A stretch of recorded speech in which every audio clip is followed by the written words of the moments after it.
तो बच्चों डर ये है सबसे बड़ा, और जो होना भी चाहिए, कि पेपर 60 मिनट में है, क्या मैं इसको टाइम से कर पाऊंगा। यह सबसे बड़ा डर, अगर किसी बात से आपको डर लगना चाहिए तो वो इस बात से लगना चाहिए, क्या मैं पेपर 60 मिनट में कर पाऊंगा, इस बात से जरूर डरो। और बच्चों आप जिस भी क्रम में पेपर करते हो, आप मेरे कहने से अपना एक क्रम बना लेना, क्योंकि बच्चे लोग ये सोचते हैं, सबकी एक कॉमन सोच होती है, यार हिंदी और जीएस में कितना सा टाइम लगे, पहले इन नहीं करके देख लूं। तो जो इनको कर गया वो पेपर में लुढ़केगा, उसका टाइम पूरा नहीं पड़ना। इसका लॉजिक बता देता हूं। जो बच्चा ये सोचता है कि मैं हिंदी या जीएस को पूरा कर लेता हूं, तो जो चीज भी आप पहले करोगे उसको बहुत ध्यानपूर्वक पढ़ के करते हो। जीएस के 20 में से आपको 12-13 क्वेश्चन ही करने लायक आते हैं, और आप पूरे शुरू में करोगे ना, पूरे 20 के 20 पढ़ोगे उनको ढंग से। जो चीज आपकी 5 मिनट में 4 मिनट में होनी चाहिए थी, वो इसी कारण 8 मिनट में हुई या 9 मिनट में। इन्हें 4-5 मिनटों का पूरा असर ये समझ लीजिए मैथ पे आएगा आपके पे या रीजनिंग पे आएगा, तो जो बहुत ही गंदा असर डालने वाले हैं। ठीक है, तो आपसे मैं कहूंगा कि आप जो भी क्रम में पेपर करते हो, प्लीज उसको चेंज करके आप सबसे पहले रीजनिंग करो, दूसरे नंबर पर हिंदी करो, और तीसरे, बेटा देखिए, अगर रीजनिंग ने आपका तालमेल खराब भी किया, जैसे आपको लगेगा यार अभी तो मेरा 1 मिनट में एक ही क्वेश्चन हो रहा है, पर यह हो रहा रीजनिंग का है, यह बड़ी बात है। रीजनिंग का हो रहा है, टाइम टेकिंग है, कोई बात नहीं, रिलैक्स रहिए। 1 मिनट से फिर भी पहले करने की कोशिश करिए, पर 1 मिनट में भी एक हो रहा है। एक तो बच्चा कर रहा है हिंदी और वो खुश हो रहा है, यार मैंने 10 मिनट में 15 क्वेश्चन लुढ़का दिए। तो भाई तूने कुछ नहीं किया, तूने तो बहुत टाइम खा लिया, ये तो 20 से भी ज्यादा होने चाहिए थे। पर वो खुश हो रहा है कि मैंने तो बहुत अच्छा चल रहा हूं। नहीं, अच्छे नहीं चल रहे हो आप, बेकार चल रहे हो। लेकिन आप रीजनिंग के 15 मिनट में 15 क्वेश्चन भी कर पा रहे हो, बढ़िया है, कोई दिक्कत नहीं है, कोई समस्या नहीं है। ठीक है, इस तरह से अपने टाइम को मैनेज करना।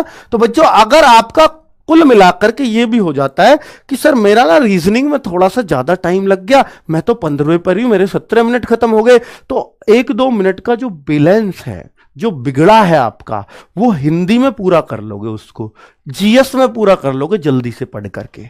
लेकिन अगर हिंदी जीएस पहले ही कर लिए तो आप अपना बैलेंस नहीं बना पाओगे पेपर में। ये पहले कर लिए, अब मान लो इनमें ज्यादा टाइम दे दिया, रीजनिंग को कम बच रहा, मैथ से बैलेंस बन रहा, मैथ तो और अपना टाइम और दूसरे का भी खा जाएगा। मैथ तो ऐसी चीज है। तो इसलिए मैं आपसे कह रहा हूं कि सबसे पहले रीजनिंग करना, बैलेंस खराब होगा तो बना देगी। कौन बना देगी? हिंदी बना देगी, जीएस बना देगी। ये क्या कर रहे हैं। और बेटा एक लास्ट में जो बात है वो मैथ्स की कर रहा हूं, एक बात ये ध्यान दे लेना। इन्हें बताइए यार क्या है ये, तो मैथ्स का बच्चों जो लास्ट में जो मैथ्स होगा उससे फायदा ये होगा आप लोगों को, मैथ्स से फायदा ये होगा आप लोगों को बच्चों लास्ट में करने का, कि लास्ट में बचता है आपके पास बड़ा लिमिटेड टाइम।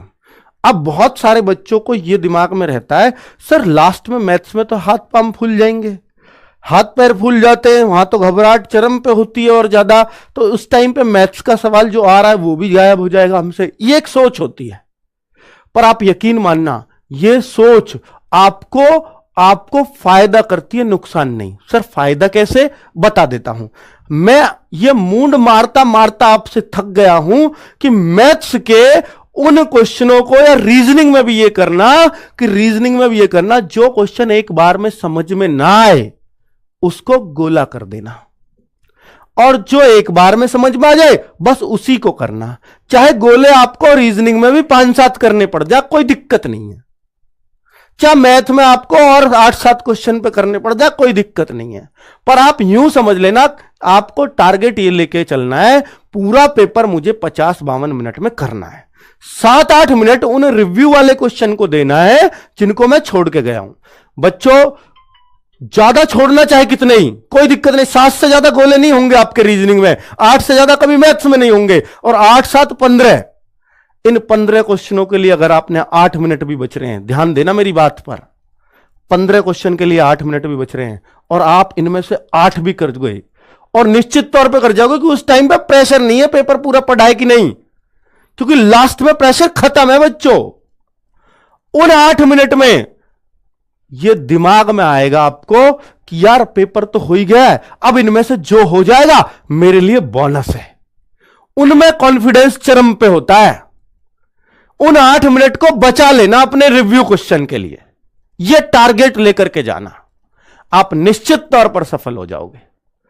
उन 15 क्वेश्चन में से मैं निश्चित तौर पर कहता हूं, उन 8 मिनट में आप 8 क्वेश्चन कर जाओगे, और वो 15 हैं जो आप कर ही नहीं रहे थे।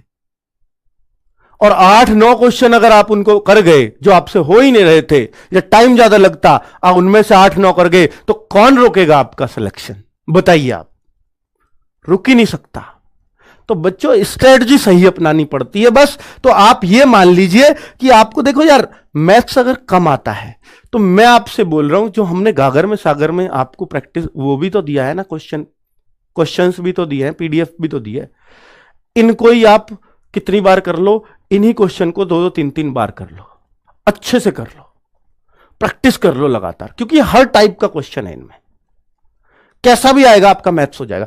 इस बार यह भी पक्का है कि 1 घंटे का पेपर हुआ है ना, वैकेंसी ज्यादा है ना, वैकेंसी के हिसाब से पेपर का लेवल बढ़ता है एसएससी का, यह याद रखना। वैकेंसी ज्यादा, पेपर का लेवल आसान, वैकेंसीज कम, पेपर का लेवल हाई। 2019 में वैकेंसी ज्यादा थी, पेपर आसान, नेगेटिव भी नहीं थी 2019 में, पेपर फिर भी आसान।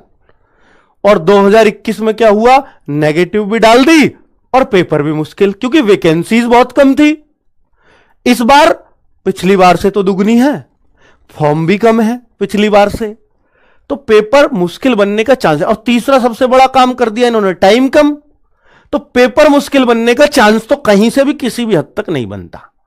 ठीक है बच्चों, इस बात को जरूर नोट कर लेना। और अगर जब पेपर मुश्किल नहीं है तो इसका मतलब मैथ्स मुश्किल नहीं है, क्योंकि देखो इनकी जीएस हमेशा मुश्किल रहेगी, इसमें कोई शक नहीं है।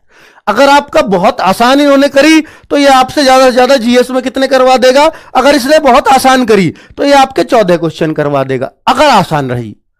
और अगर बेटा ये अपनी सी पाया तो आपको 10 क्वेश्चन पे ही रोक देगा, 9-10 क्वेश्चन। तो जीएस तो इतने के बीच घूमनी है।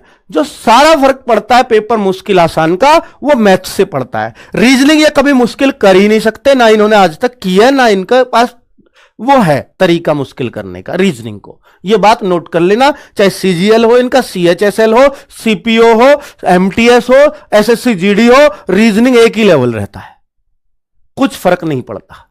बस हां, सीजीएल में एक आध सीरीज मुश्किल पूछ लेते हैं आपसे, एक आध लॉजिक मुश्किल कर लेंगे, और इनके बस की मुश्किल करना कुछ भी नहीं है रीजनिंग में। ठीक है, बस अंकित भाटी की इस वीडियो उन तक मत पहुंचा देना, कभी वो दिल पे ले जा और फिर रीजनिंग ही मुश्किल कर दे। बाकी आज तक हुआ नहीं है ऐसा। ठीक है, और हिंदी इसलिए मुश्किल नहीं होगी क्योंकि साफ साफ ये बात कह रखी है। क्या? हिंदी के लिए यह बात इन्होंने साफ साफ कह रखी है कि सामान्य बोलचाल की भाषा से क्वेश्चन बनाने, सामान्य बोलचाल की भाषा से क्वेश्चन बनेंगे, यानी जो पर्यायवाची भी होंगे तो वो चीजें होंगी जिनको हम रोज बोल रहे हैं। पृथ्वी बोल रहे हैं हम रोज, ठीक है, तो भगवान बोल रहे हैं हम रोज, तो इस तरह की चीजों के ही पर्यायवाची शब्द पूछे जा सकते हैं, ऊट पटांग वर्ड नहीं आएगा। ठीक है, जो कॉमन पर्यायवाची है वही ये पूछते हैं। विलोम शब्द भी हो उनमें से ही होते हैं। मुहावरे वो होते हैं जो हम यूज करते हैं या जो हम हर जगह पढ़ते हैं।